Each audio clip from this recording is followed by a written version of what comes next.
It's hard some days. Some days it's like, geez, man, like, what am I doing? Like, I'm barely hanging in there.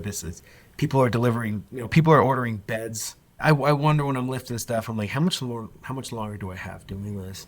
And sadly, I never came up with a backup plan in my life. And I don't think that's the way the cards ever rolled out for me. Everything goes the way it's supposed to, right? Like, no matter how much we plan, we say God laughs at our plans, right? And no matter how much we think something is going to be a way, nothing is ever what we expect. And so I have these strengths that I focus on, and it's like, I'm very resilient, and I always think of a way to survive and kind of move forward. And that's what I focus on right now. And I know that 10 years from now, I might be doing the same thing. 20 years, I don't know. But this is just what I'm doing now. All I could focus about is today, because, tomorrow you never know if you're going to be around for that. Welcome to Small Acts of Rebellion, a podcast where the unspoken narratives at the intersection of our personal and professional lives come to light. I'm your host, Heather Pridemore, your guide on this journey of discovery and defiance. Join me as we uncover the rebellious spirit that shapes our careers and lives. It's time to own your story. Are you ready? Today's guest is Alvaro Perez, also known in the musical world as Alvy Sloan, the song pilot, and in the martial arts community is Tatubola, the Capoeirista. Hailing from Colorado, Alvaro is a man of many talents, an accomplished audio engineer, a passionate musician, singer-songwriter, and a dedicated martial artist. He's not just any musician. He founded Junebird Echo with a few close friends, focusing on a folky sound that primarily showcases string instruments. Their album, Forever Ago, released in 2023, is available across all streaming platforms, and the band is gearing up to record their next album this fall. But Alvaro's life isn't all about music and martial arts. He's also a FedEx ground contractor and a self-proclaimed lover of breakfast burritos. In his downtime, you'll find him indulging in Chinese food while enjoying 80s action movies, taking long naps, and crafting his next song. A word of advice, though: don't ask him to go hiking. Welcome to the show, Alvaro. Don't ask me to go hiking ever. I will not do it. I don't like it. I'm not a big hiker either, Alvaro. We have that in common. Yeah, if you guys want to hang out, let's just sit around doing nothing. I love it. Now, Alvaro, it's interesting. You and I actually know each other because you're friends with my husband. So you've known Nate since high school, right? Seventh grade. Seventh grade. Yeah. That goes way back. And then we were weightlifting buddies all through high school and played football and all that fun stuff. So, yeah. Well, and then you're also known in our family as the wine delivery guy. So just a funny story. We were on your route for a long time during the pandemic. And of course, we did a lot of, drinking, which I think a lot of people did during the pandemic. Yep. And so Nate's grandma, she lives with us, and she called you the wine delivery guy. And that's so me. I will forever think of you as our wine delivery guy. That's me. Yeah. I switched contractors. Well, let me ask you this, because every job has a story, Alvaro. And I really want to understand, what's yours with FedEx? How did you end up driving for FedEx? I got my car stolen. That's how it all started. I used to be an insurance salesman, and so I did insurance for years.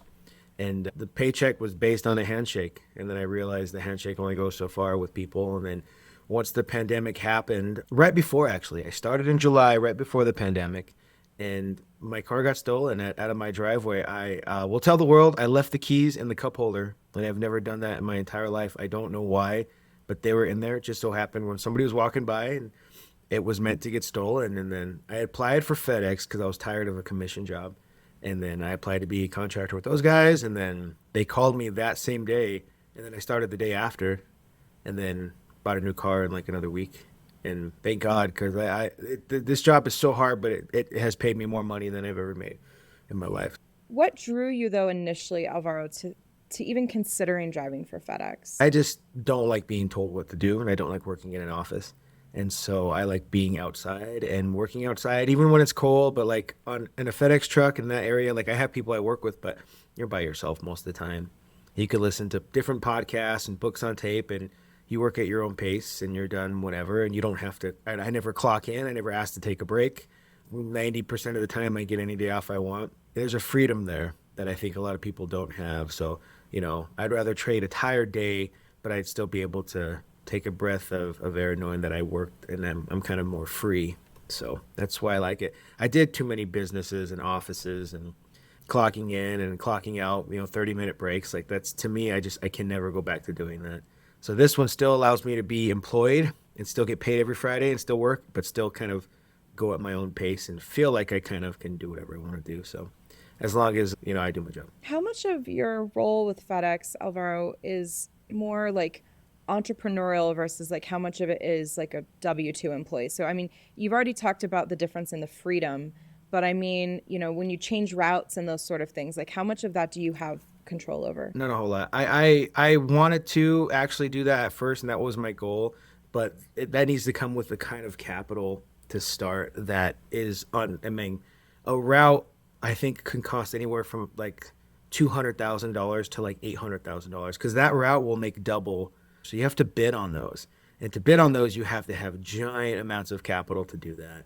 And so I kind of went the other way to where I started working with this other guy who he hired me. I was working as basically just a straight W-2 employee and kind of like by the hour. You're a workhorse if you do that, right? And so I kind of went from that guy to a better guy who has just more of a better setup, more routes to offer, less hours to work. But to do that, yeah, there has to be huge amounts to start. It's like investing in real estate. It's something I would love to do eventually, so maybe that'll be the next step. What's the craziest thing you had to deliver? Well, I could tell you the craziest thing I've seen. I remember going down the belt, I saw a box with blood coming out of it.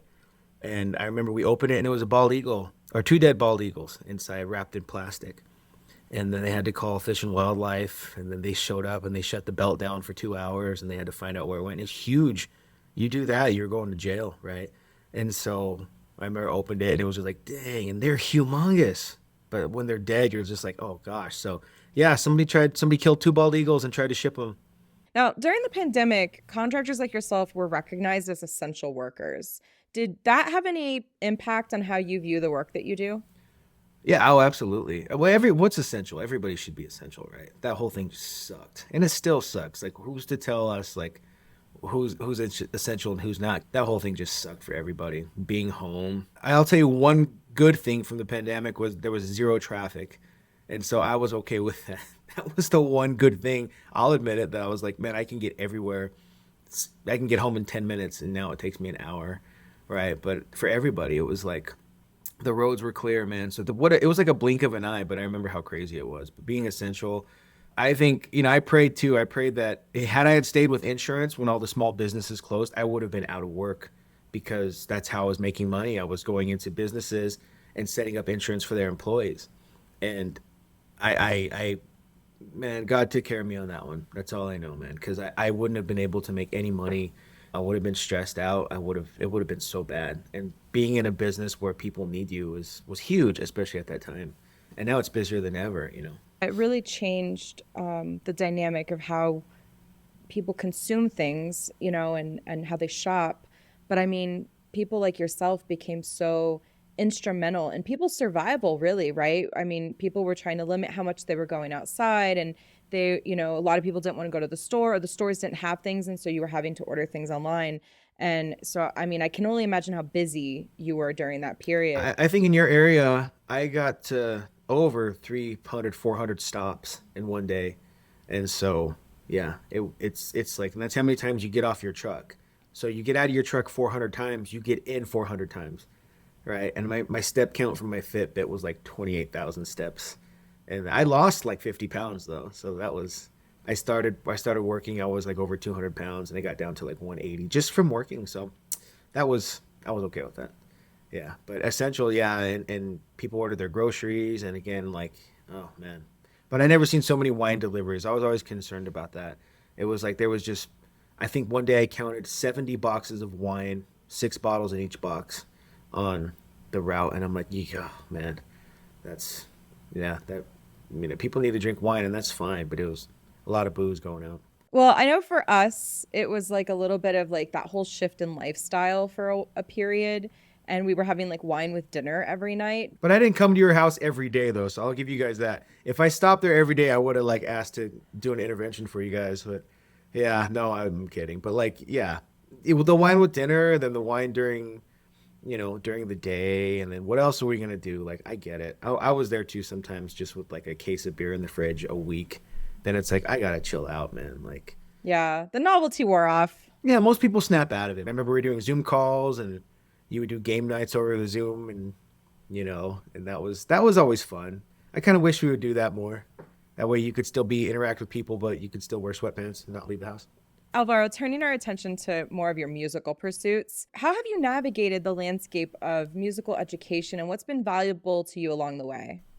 I gotta think a friend, well, an old friend, not my friend too much anymore. People grow apart, but my buddy Darren at the time, we had a band, Bucked Off. It was a country rock band, and I had bands in high school. I just played open mic nights by myself, but he wanted to make an album, and so I flew with him out to Nashville, and I saw a studio, how they make the album in the studio, and it would lit me up. I was like, this is amazing. Like, I want to do this. I want to make my own album.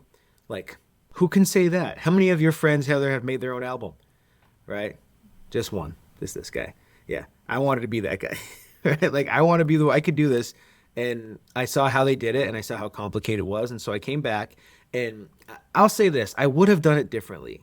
I wouldn't have gone to my specific school. I would have saved some money because it was expensive. I would have probably found some private tutors and I probably would have went a different way about it. But it was what it was. Got the degree, went, and it's fine. And it's like an art degree, though. You can't really apply for too many jobs. If you're an artist or if you take photography, you have to take thousands of pictures before you get hired. And it's the same thing with the music industry. You have to mix hundreds and countless albums. And I've only worked on a handful of projects for some solo artists and then mine because I wanted to do it all myself. And so it's that part is always difficult. And you have to make your own studio. Like I created my whole basement and turned it into a studio. I'm not quite done with it, but you got to put in the hours and I love it. I love doing it. I would sit and just mix the album and listen to it. And it was, as much as I complained about how hard it was and how much I wish it was done, the process was so cool. And I can't wait to do it again. It's almost like you love being busy. And if you love what you do, you don't mind how crazy it is. But I would love to do more and do more albums for other people and stuff. So it's going to take some time. I don't know if I'll be able to work for a main studio, but it's really fun. So I love doing it. Is that something that you want Alvaro to work for a studio, or do you kind of want to just do your own thing? This guy's name's John Beccari. He helped me master my album. He lives in Boston, a good friend, and he helped me just like this over the computer. He took control of my computer and he showed me kind of the next steps of what an album would take. And he does everything, young kid, 26, super smart computer kid. So he does everything from home. So I was like, I can definitely do that. And I have. One guy sent me his stuff, just his dry recordings, and I would mix it and send it back and, got paid $1,000 and that was cool. So it just, yeah, little things like that, but it takes time. The hours that you put in don't match the pay though. So unless you're working for like Disney or for Pixar or for Nashville somewhere, you're not going to be really making $1 million. But at this point in my life, I'm fine with that. If a big project comes up eventually, I'd be okay with that, dude. But right now I don't know. I don't know what my next steps are. I kind of just go day by day, really. It's not the best way to live, but what do you do? Now, just to clarify, Alvaro, it sounds like FedEx is sort of your, stability. And then the money that you make from music is sort of this like secondary thing, but it's really about the music for you. Oh yeah. I wouldn't do this job if I didn't like they wanted me to take a different position, which would make me on call pretty much all the time. Like there's no way. Because when I'm home, I'm working on music. Like we have a show this Saturday coming up the 13th at Rocker Spirits in Littleton. Small plug. Come see us play. I have to get ready for that, right? So I have to go over the set. I have to make sure the band is tight. We have practice Tuesday. We have a new mixing board. I still got to work on that. And then there's a solo artist who has sent me her stuff that I have to mix on the program. So I have to do that. And so, I usually try to work every other weekend too for that money. Cause we get paid every single Friday. There's never been an issue and it's very nice, but I got to make sure my nights are free and my weekends are mostly free, especially in the summertime, because that's what makes the music gearbox go around. Or else I would be bartending again, and that takes up my nights. And yeah, right now I'm at a pretty good work-life balance. even though my back hurts a little bit. I want to talk more about that, but before we switch gears, you're also the lead for your band. Can you talk a little bit about what it takes to start a band like Junebird Echo and kind of manage the personalities and the creativity that's coming from all these like various people? Managing personalities. Oh gosh. I love the people I work with. Bird, Devin, and Annie. They're so great. I love them. They're my family. We practice at Devin's house. He has a whole music space, and it's a whole team thing. So it's not just me.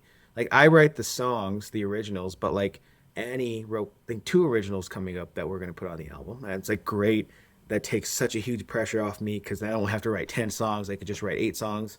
And Bird, she does a lot of the majority of the singing, but as far as the organization, like I have to, I don't want to say I have to be, but I do enjoy being the one who kind of organizes everything. And they're great, and they don't, like everybody else. Some days there's like we're not clicking.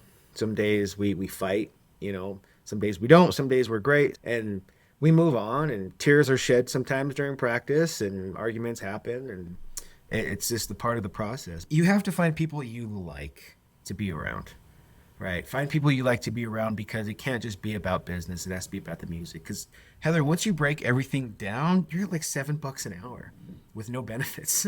When you tell a show, when you want to play a show at a venue and you tell them the price, you have to negotiate that and you have to break that down for them. And we work with some really good people at like Wash Park Grill and Freedom Street and the Alley downtown. We were Artists on the Rise last year. Like those guys were great, and there's a lot of good guys we work with because they know like the level of what it takes, the hard work you put in, the setup, the tear down. We don't have roadies. We'd love roadies, by the way.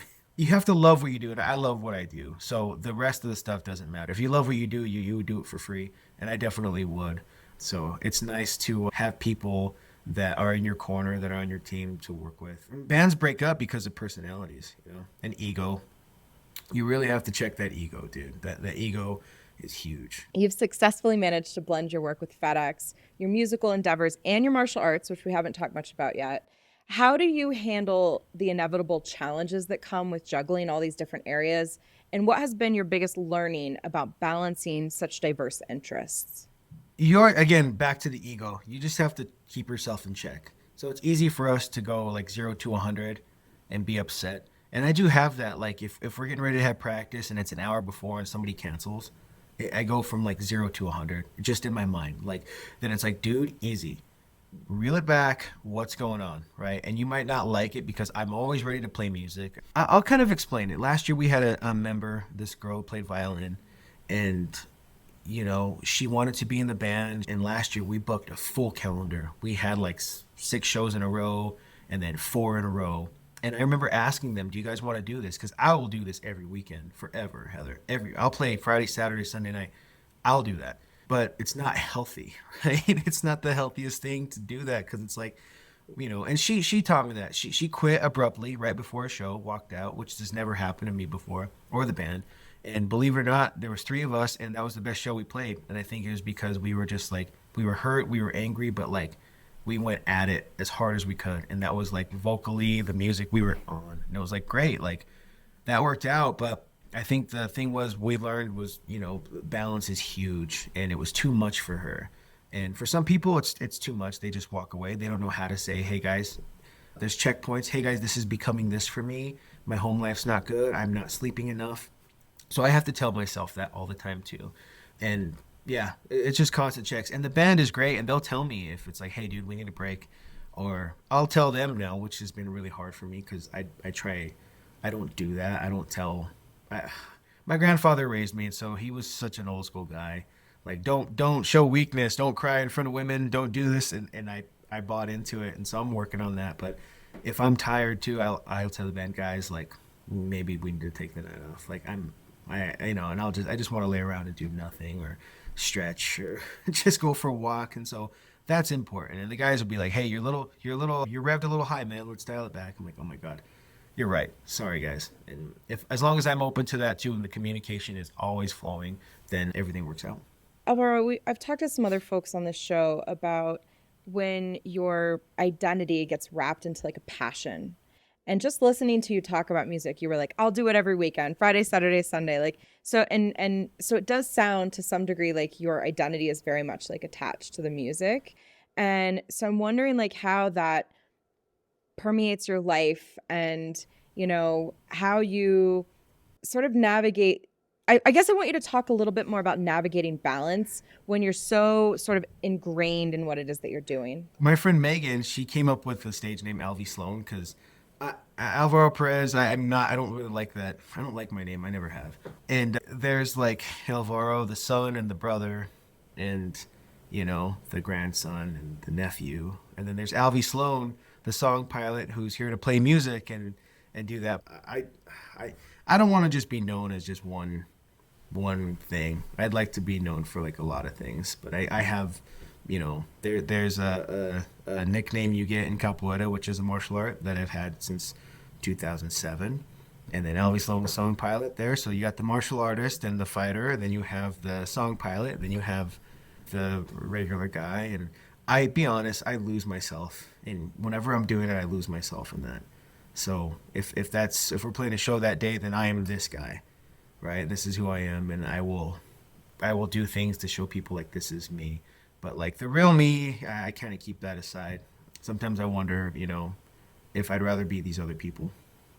I don't know if everybody thinks that way, but sometimes you want to be somebody else. I don't want to be me. And with these other personalities, I suppose I'm able to do that, even though it's still me, right? But like, yeah, I try not to get wrapped up in that, because eventually that's going to end. Where does the martial arts fit into all of this, Alvaro? Because I know you've been doing that for a number of years. Oh my gosh, yeah. I started jiu-jitsu when I was a kid. Wrestled through high school. Wasn't that great. Did Kempo karate. So I got my black belt in Kempo karate and jiu-jitsu in my early 20s or mid-20s. And then opened up a school. Yeah, I wasn't quite ready for that financially. I didn't know what I was doing. You lose the academy. And then I started Capoeira 2007. And that's a Brazilian martial art. It's like a breakdance fighting. It's the easiest way to put it. A lot of people think they know what it is, but it isn't what they think it is. There's so much that it entails. And I think the biggest thing it entails is control. And that's the thing that I think a lot of people, want to be able to master their emotions, but they also want to be able to fight and learn how to defend themselves. And Capoeira gives you a little bit of everything, and it gives you music, which I love, obviously. So I got into that because I was in a jiu-jitsu tournament, and I got thrown on my neck and hurt my neck and my back, and I couldn't really wrestle anymore. And so I thought, okay, I can do this other thing then, where it's not so physical, where you're hitting each other and grabbing each other, but you're physical with yourself and exploring your movement in your body and trying to be more bendy and do more handstands and try to spin on my hand and spin on my head and try to do a backflip. And you're kind of challenged yourself to do these things, but yeah, you're with other people. I have a tattoo on my arm of Capoeira that I have. And so Tatubola means armadillo. So I'm kind of short. So one of my teachers gave me that name. You get nicknames wherever you go, but that's who I'm known as in the Capoeira world, which is fine. And I love doing that. But what I realized last night was being there and throwing kicks and jumping around and sweeping people's legs and feeling the music is like, I can still do that. I could still do this. I still feel good. And I never got to graduate to a formado or a professor level because of life. And there is politics everywhere you go. In martial arts schools, yoga communities, CrossFit, you have to drink some of the Kool-Aid, and you have to know the right people and play the game everywhere to get promoted. And anything, right? Business, work, like you have to burn some bridges along the way. And so it's felt good to be welcomed back with those guys. But what I noticed also is I'm older, I'm a little slower, not as sharp. And so that's going to be interesting to navigate that as I look forward to, if I decide I want to stick around and actually graduate and actually become a full capoeirista, a full professor graduate. I think that's the one thing in my life that's eluded me, is I've always wanted to do that, but things got in the way. And I think I'm at a good point now where I got my music, I got my home, I got my work, I got a balance where I can actually do that in a healthy way mentally, because you gotta mentally be ready for these things. Physically, your body could take a lot, but if you have times where you snap, where you break down, or if you don't keep that in check. But I think right now I'm in a good place where I can keep that in check. Alvaro, you've alluded a lot to identity, like sort of mental, self-awareness. and several times mentioned sort of like physical fitness, right? Like weight and age and speed and slowness. And so I'm sort of wondering how all these concepts come together for you when you think both about the work that you do, because, right, like working at FedEx is very physical and music is very creative.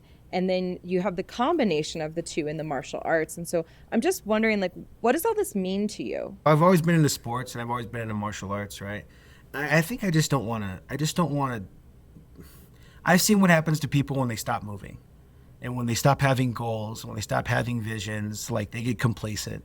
They do gain weight. They get depressed. I've been there.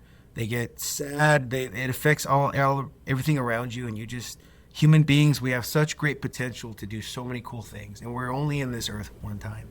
And I got to get the most out of it when I'm here. Like I look at pictures, I'm like, that just happened. Like I have to get everything I can out of this. So the physical part of FedEx is what keeps me in shape. I know I got a few more years I can do that. There's guys that are in their 60s that are still doing it, and they're in great shape. And my buddy Danny at work, he's like, I can't stop moving. If I stay at home, if I sit there, I'll die. Like you know, people sit at a desk, and the older they get, their backs get bad. They get really heavy. Their knees go out. But if I stay moving and I don't stop, and I still make sure I hit the gym, Capoeira's always kind of been there for me, and I've been in and out. But like if I could stick with that and do that, I felt good last night. My speed's not there, my timing's off. But then again, I'm 41 now. I'm not 28, and so it's like, okay, maybe I'll just focus on power now, and maybe I'll just lift as mean and as heavy as I can, and at least I'll have my strength. So I always think something ahead, and I don't really try to focus on what I don't have, and focus, okay, what do I still have? What can I still do? So I could still play music, and I could still do that, and I could still write songs, and I can make the next album better. Because I told the band, we're only going to do this once. I'm not doing it again. And now I listened to it, and I was like, I bet I could do it better. And it eats at me. And it just can be a good and bad thing. Like if I start the album, nothing else will matter in that time. And I did have some relationships go by the wayside. I didn't have a good balance at that, but I was like, I have to do this. Like I have to finish this. And yeah, it's all about like kind of finishing what you start. In Capoeira, I never got to finish what I started. And so as I get older, I'm like, I need to do that. I'm going to lay on my deathbed and be like, I should have finished that while I could walk. Like, why didn't I do that? Why didn't I make this album better? I could have done that. I would like to not work for FedEx. I don't hate it, but it's hard some days.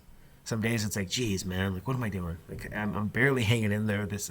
People are delivering, people are ordering beds. I wonder when I'm lifting stuff, I'm like, how much longer do I have doing this? And I never came up with a backup plan in my life. And I don't think that's the way the cards ever rolled out for me. Everything goes the way it's supposed to, right? Like no matter how much we plan, we say God laughs at our plans, right? And no matter how much we think something is going to be a way, nothing is ever what we expect. And so I have these strengths that I focus on, and it's like, I'm very resilient, and I always think of a way to survive and kind of move forward. And that's what I focus on right now. And I know that 10 years from now, I might be doing the same thing. 20 years, I don't know. But this is just what I'm doing now. All I could focus about is today because, tomorrow you never know if you're going to be around for that. I'm glad I did that. And I'm glad I made the album. I'm glad I have the band. I'm glad I'm still working a job where physically I can move. I thank God every day for my legs that I could still move. One of my downfalls is I've never really looked past today. Let me ask you this, Alvaro. You've alluded a little bit to your dating life and how there's been some challenges. Oh no, don't ask me. Oh, hold on. I'm going to say something controversial. Okay. I think you're a little bit of a workaholic. Thanks. And I'm just wondering how, with all of this, and it's interesting because you keep talking about movement and it sounds like you're kind of always in motion, right? You're moving for FedEx, you're making music and performing all of the time, you're doing martial arts. And so I get this sense about you that you're always in motion. And I guess I'm just wondering, where will a relationship fit into that if a family is the next step?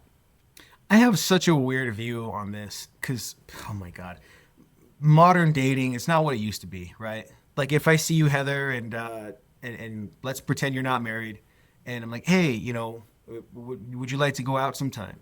And 20 years ago or 15, even 10 years ago, it was like, sure. And I get your number, we talk a little bit, we go on the date, we have a good time, we don't have a good time, But now you never know if they're going to show up on the date, right?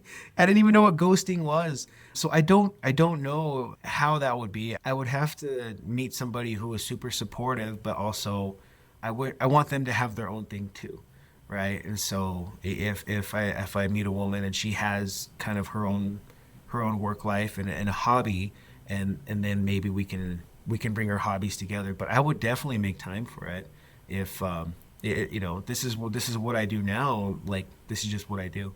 So trust me, there's times when I'm not doing anything. Well, Alvaro, we are coming to the close of the show, and I like to wrap every episode by saying, if someone was like, this was too long, I did not listen, what is the one thing that you'd want them to take away from this conversation? I think we're all kind of the same. We're just these average people every day just trying to figure this thing out. Everyone is just trying to do their best, right? And so that's all it is. The takeaway is just to do your best, do what you can, get the most out of this life. Everyone knows that, but we don't take the steps to do it, right? I like to think I am doing it. I am trying to get the most out of every single second that I have here and have as much fun as you can. And people get so wrapped up in work, which I do not my everyday job, but I do get wrapped up in music, and that can be unhealthy as well. So yeah, you just fighting the balance every day and surrounding yourself with good people who will check you on your bullshit. Right? A good friend will say, "Hey, dude, you're being an asshole," right? And it's like, oh man, okay, shit, and keep meaningful relationships, and the meaningful ones will be there and be like, gosh, Heather, you're right. I was kind of being a dick. I'm sorry. Let me try to work on that. I apologize. Let's work on this. And I wanted to ask you though, what about your work-life balance? You're the Heather, the podcaster, Heather the wife, Heather the mom, the savior of, I don't know. What else? I don't know how many titles you got, but you do it all too, pal. Well, look at us on a Saturday and all the hard work you did to have me on here. So thank you. So yeah, what do you think? Here's what I'd say to that, Alvaro. I did the corporate thing for a really long time, and my identity was very attached to my career for a lot of reasons that we are not going to have time to get into on this podcast. But I will say that while I do a lot of things now, I have the freedom, that freedom that you talked about, right? Like, you work at FedEx and it gives you the freedom to do all these other things. I do a lot more things now, but I have a lot more freedom now too. And so for me, I'm in a much healthier relationship with my professional activities. Cool. That's cool. I love that. Well, Alvaro, this has been such a great conversation. I've really enjoyed learning more about your interests and your career. And I think it's good for people to hear more diversity, right? And like people's approach to how they're managing their life, making their money, finding happiness. And so I really appreciate your time. Give us a follow on Instagram, everybody at Junebird_Echo. And, we're playing this Saturday. And if you guys are around, we'd love to see it. But yeah, we should do this again. Thanks, Alvaro. If you enjoyed this episode and are seeking to redefine success on your own terms, subscribe to Small Acts of Rebellion and join a community that celebrates authenticity and personal growth.